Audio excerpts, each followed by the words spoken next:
அனைவருக்கும் வணக்கம் மக்களே. வணக்கத்தை தூக்கி குப்பையில ஓடு. ஏண்டா டேய், எனக்குன்னே வருவீங்களாடா? ஏன்ட்ட சரசம் பண்றக்கே வாட்டாப்பே உங்களை பெற்றுறாங்களா? இவளுக்கு முன்னாடி ஒரு இன்ட்ரோ கொடுக்க முடியுதா? இவளுகெல்லாம் வச்சு வீடியோ எடுத்த நட்டத்தில் தான் போய் நிற்கணும் போல். அதை விடுங்க மக்களே. இந்த வீடியோ இன்ட்ரோ வச்சு உங்களுக்கு தெரிஞ்சிருக்குன்னு நினைக்கேன். இன்றைக்கி நம்ம பார்க்க போகிறது இந்த புதுசாக வந்திருக்க அக்காமார்களை பற்றின இன்ஃபர்மேஷன் தான் பார்க்க போகிறோம். வீடியோக்குள்ளே போகலாம். இடையில நம்ம கொஞ்சம் சோழியாகி போச்சுங்க, அதனால் வீடியோ போட முடியலைங்க. எதுவும் தப்பாக நினச்சிக்காதீங்க. இப்போ நம்ம பார்த்துக்கிட்டு இருக்க இந்த மாடு வந்து ஹெச்எப் ரகத்தை சேர்ந்தது. இது வந்து ஃபியூர் ஹெச்எப் தான்.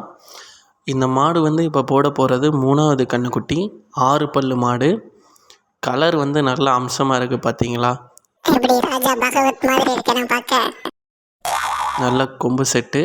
நெத்தியில் அந்த வெள்ளை தான் மாட்டுக்கு அழகே அப்படியே தூக்கி கொடுக்குது. நல்ல ஹைட் வெயிட்டு, நல்ல மடி செட்டு, நல்ல கருங்காம்பு உள்ள மாடு தான். இந்த மாடு வந்து போன ஈத்து 13 வரையே கறந்துச்சுன்னு சொன்னாங்க. இந்த ஈத்தும் ரொம்ப இல்லைனாலும் அந்த 13வது கறக்கும். ஆனால் மாடு கன்றுக்குட்டி போடுறதுக்கு இன்னும் 10 நாள் ஆகும். 3 லிட்டர்னு சொல்கிறீங்க, இந்த அளவு தான் மாடு சீர் இருக்குதுன்னு நினைக்காதீங்க. இன்னும் 10 நாள் இருக்குது மாடை கன்றுக்குட்டி போடுறதுக்கு. அப்புறம் மக்களை, இந்த அக்கா வீடியோ எடுக்கவங்களையும் போதும் ஆயிடுச்சு. ஒரு வீடியோ எடுக்கவங்களையும் அங்கிட்டு போகிறாங்க இங்கிட்டு போகிறாங்க. துருன்னு அவ்வளோ ஆக்டிவாக இருக்காங்க இந்த அக்கா. நீங்களே பாருங்கள், உங்களுக்கே தெரிஞ்சிருக்கும் இந்த வீடியோவில் அவங்க பண்ணுற சேட்டையெல்லாம். அப்புறம் இந்த அக்காவும் ஆஸ் யூஷுவல் ஹெச்எப் ரகத்தை சேர்ந்தவங்க தான். அந்த அக்காவை விட இவங்க அழகில் ஃபஸ்ட்டு. ஆனால் அந்த அக்கா ஈக்குவலுக்கு இவங்க பாடி வராது. அந்த அக்கா நல்லா வெயிட்டு, இவங்க மெலிவு. மூஞ்சி டம்மியா இருக்குன்னு பார்க்குறியா? அடி ஒன்றுன்னு அம்மி மாதிரி இருக்குன்னு தெரிஞ்சுக்க. அப்புறம் இந்த அக்கா வந்து போட போகிறது 3வது கன்றுக்குட்டி. இந்த அக்கா பல் வந்து கடமுளப்பு. இந்த அக்கா போன ஈத்து வந்து ஒரு 13 லிட்டர் வரையே கறந்துச்சுன்னு சொன்னாங்க. இந்த ஈத்து எப்படியும் ஒரு 12 லிட்டராவது கறப்பாங்க. அந்தளவுக்கு நல்ல மடி செட்டு, காம்பு இருக்குது. குணமெல்லாம் நல்லா அருமையான குணம் இருக்குது இந்த அக்கா கிட்ட. யார் வேணாலும் பிடிச்சிக்கலாம், சின்ன பிள்ளைங்க கூட பிடிக்கலாம். இங்கே பாருங்கள், நான் உட்காந்து பிடிச்சி காட்டுறேன். எந்த ஒரு பிரச்சனையும் இல்லை. காலை சைக்கவோ ஒன்றுமே மூமெண்ட் பண்ணலை. காம்பு நல்லா இருக்குன்னு சொன்னாங்க. ஆனால் பக்கத்தில் வந்து பார்த்தா குட்டி காம்பாக தெரியுது, என்னன்னு தெரியல. ஆனால் மாடு கன்று போட்டதுக்கப்புறம் நல்லா விளைஞ்சிருன்னு சொல்கிறாங்க. எப்படின்னு தெரியல, பார்ப்போம். மடி நல்லா அருமையான மடி செட்டு வரும் போல். பின்னாடி பாருங்கள், இன்னும் இவ்வளோ சுருக்கு இருக்குது. இன்னும் இந்த சுருக்கெல்லாம் நிறைஞ்சி வரும்போது நல்லா மடிக்கட்டு வரும். அப்புறம் இந்த ஹெச்எப்பில் என்ன ஒரு ப்ளஸ் பாயிண்ட்டுன்னா, பால் கறவை திறன் நல்லாயிருக்கும். இந்த ஹெச்எஃப் ப்ரீடெல்லாம் ஜெர்சியை விட அதிகமாகவே பால் கறக்கும். ஸோ பால் இம்பார்ட்டனாக நினைக்கிறவங்க ஹெச்எப் ரகத்தை தேர்ந்தெடுத்து இந்த மானைக்கு மாடுகள் வாங்குறது நல்லது. இந்த மானைக்கு மாடு வாங்குறது ஏன் நல்லதுன்னா, நம்மக்கிட்ட போய் நம்ம மெயின்டைன் பண்ணல நல்லா வளப்பேறிடும். நீ ஓரமாக போடி. அப்புறம் இந்த அக்கா வந்து நம்ம ஜெர்சி ரகத்தை சேர்ந்தவங்க. இந்த அக்கா வந்து போன ஈத்து 18 லிட்டர் வரையே கறந்ததுன்னு சொன்னாங்க. இந்த ஈத்து எப்படியும் ஒரு 16, 17 கறப்பாங்க. அந்தளவுக்கு நல்ல பெரும் மடிங்கூட்டு உள்ள மாடு தான் இது. அருமையான மாடு. கறவை திறனில் நல்ல ஃபஸ்ட்டான மாடாக தான் தெரிஞ்சு. இந்த மாட்டுக்கு வந்து கொம்பு வந்து ஒன்று தான் இருக்குது. தலை செட்டு பத்தாது இந்த மாட்டுக்கு, அது ஒன்று தான் குறை. மித்தபடி இந்த மாட்டில் எந்த ஒரு குறையும் சொல்ல முடியாது. அந்தளவுக்கு அருமையான மாடு. மடிக்கட்டு, காம்பு விலாசம்லாம் இந்த மாட்டில் அவ்வளோ அம்சமாக இருக்குது. அப்படிங்கையில் கறவைக்கு எந்த ஒரு பிரச்சனையும் இருக்காது. இன்னும் பாருங்கள், சுருக்கு இருக்குது.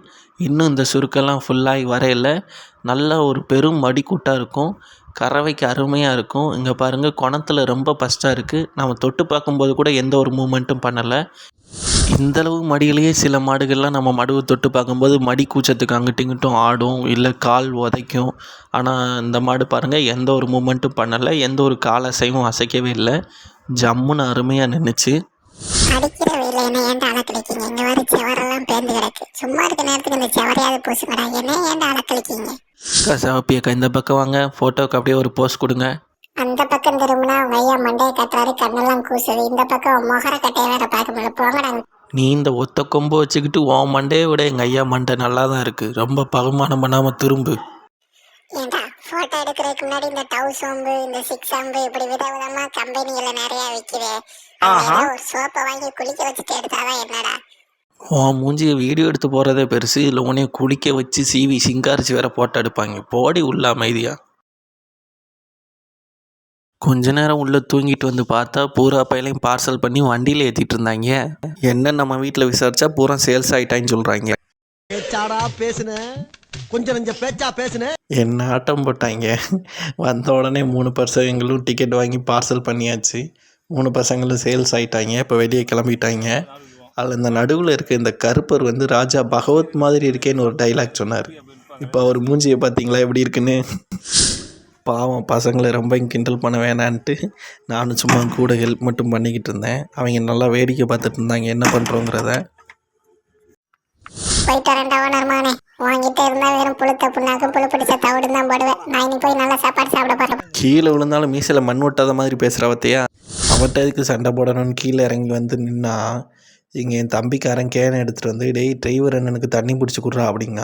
வேலை சொல்லியே கொள்கிறாங்க மக்களே. ஒரு கேன் பத்தாது இன்னொரு கேனையும் பிடி அப்படின்னு இன்னொரு கேனையும் கொடுக்கான். ஆனால் தலைவர் ஒரு வேலையும் செய்யல, சும்மா தான் நிற்கிறாரு.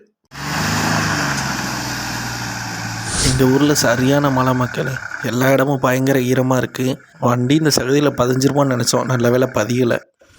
அப்புறம் ஒரு வழியாக அவங்க எல்லாத்தையும் வழி அனுப்பி வச்சுட்டு நின்று அவங்களுக்கு ஒரு டாட்டா பை பாயை சொல்லிவிட்டு நானும் சரி நம்ம கெட்டுத்தரையெல்லாம் பார்த்துட்டு வருவோம் ஒரு தடவை அப்படின்னு போனால் பயங்கர ஷாக் ஆகிடுச்சுங்க. ஒன்றுமே சுத்தம் பண்ணலை. இனிமேல் தான் இது எல்லாத்தையும் சுத்தம் பண்ணணும். அப்புறம் மக்களை போன வீடியோவில் சில மாடுகளை போட்டிருந்தேன். அதோட விலைகளை இந்த வீடியோவில் சொல்கிறேன்னு சொல்லியிருந்தேன். இந்த வீடியோ லென்த்தாக போகிற என்னால் சொல்ல முடியல. அடுத்த வீடியோவில் எல்லா மாட்டோட விலையும் பார்த்துடலாமுங்க. வீடியோ பார்த்த அனைத்து உள்ளவங்களுக்கும் நன்றிங்க.